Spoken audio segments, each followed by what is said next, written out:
ఆంధ్రప్రదేశ్ రాష్ట్ర రాజకీయాల్లో మరొక చర్చకు తెరలేచింది. యూట్యూబ్ ప్రొఫెసర్ల అంచనా ప్రకారం లోకేష్ బాబు అభివృద్ధి రాజకీయాలు చేస్తుంటే పవన్ కళ్యాణ్ మాత్రం వివాదాల రాజకీయం చేస్తున్నారు. ఇలాంటి వేళలో భవిష్యత్ నాయకత్వానికి అసలు సిసలు పరీక్ష ఎలా ఉండబోతుంది అంటూ కొంతమంది విశ్లేషిస్తున్నారు.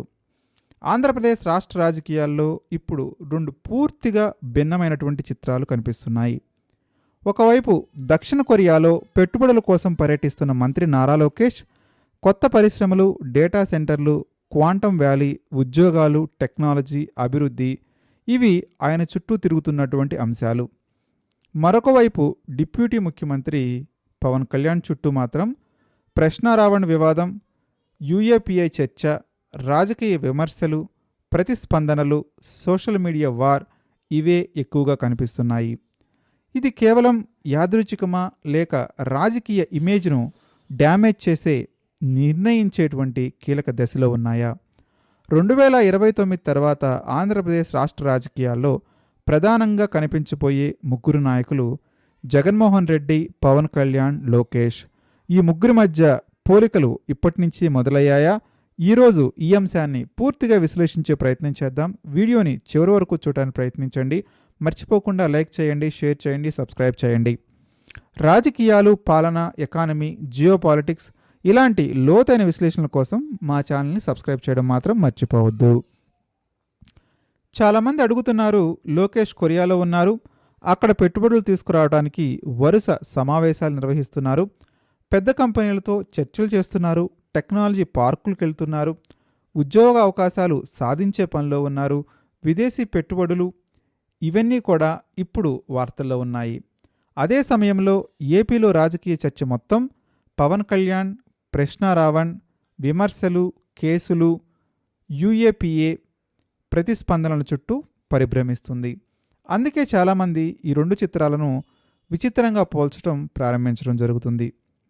ఇక్కడ ఒక విషయాన్ని స్పష్టంగా చెప్పాలి. ప్రతి రాజకీయ నాయకుడికి తనకంటూ ఒక గుర్తింపు ఉండాలి. ప్రజలు ఆ నాయకుడి పేరు వింటే ఒక పని గుర్తుకు రావాలి, ఒక విజన్ గుర్తుకు రావాలి, ఒక ప్రత్యేకత గుర్తుకు రావాలి. ఈరోజు చంద్రబాబు నాయుడు పేరు వినగానే చాలామందికి గుర్తొచ్చేది హైదరాబాద్ ఐటీ అభివృద్ధి, e governance, administration. Rajasekhar Reddy పేరు వినగానే రైతు సంక్షేమం, ఆరోగ్యశ్రీ, ఉచిత విద్యుత్ ఇలాంటి పథకాలు గుర్తుకొస్తాయి. మరి ఎన్టీఆర్ పేరు వినగానే పేదల పట్ల శ్రద్ధ, తెలుగువాడి ఆత్మగౌరవం అనేటువంటి భావన గుర్తుకొస్తుంది. ప్రతి నాయకుడికి ఒక రాజకీయ అజెండా, ఐడెంటిటీ తప్పనిసరిగా ఉండి తీరాల్సినటువంటి అవసరం ఉంది. ప్రస్తుతం లోకేష్ను ప్రభుత్వం పెట్టుబడుల మంత్రి, టెక్నాలజీ మంత్రి, ఇండస్ట్రియల్ డెవలప్మెంట్ నాయకుడిగా ప్రొజెక్ట్ చేయడానికి ప్రయత్నిస్తుంది.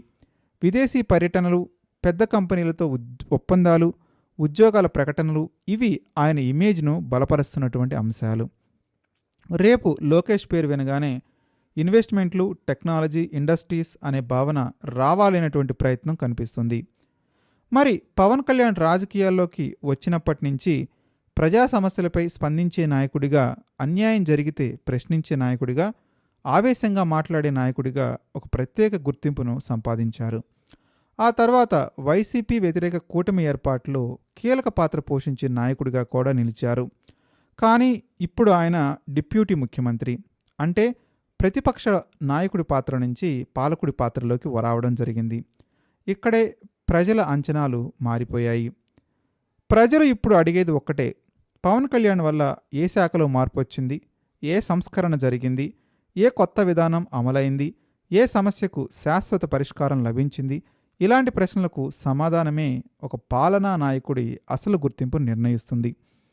రాజకీయాల్లో విమర్శలు, ఆరోపణలు, వివాదాలు ఎప్పుడూ ఉంటాయి. దేశ ప్రధానమంత్రి నరేంద్ర మోదీపై కూడా ప్రతిరోజు విమర్శలు వస్తుంటాయి. అమెరికా అధ్యక్షుడు డొనాల్డ్ ట్రంప్ పైన తీవ్ర విమర్శలు వస్తుంటాయి. అయితే ప్రతి విమర్శకు వ్యక్తిగతంగా స్పందించరు, ఎందుకంటే వాళ్ళు తమ ప్రధాన పనిపై దృష్టి పెడతారు.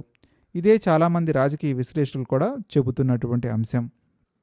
ఒక ప్రభుత్వం అధికారంలో ఉన్నప్పుడు ప్రజలు చివరకు చూసేది విమర్శలకు ఇచ్చిన సమాధానం కాదు, చేసిన పని.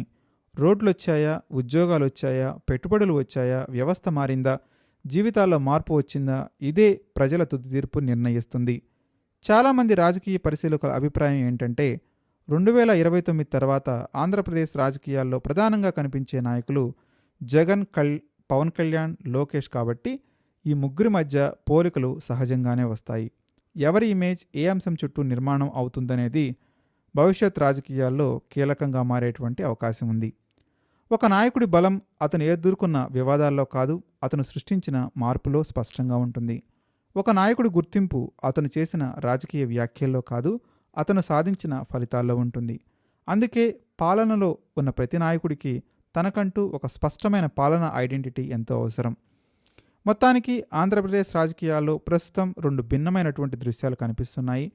ఒకవైపు అభివృద్ధి, పెట్టుబడులు, టెక్నాలజీ, మరొక వైపు రాజకీయ వివాదాలు, ప్రతిస్పందనలు, చట్టపరమైనటువంటి చర్యలు, చర్చలు.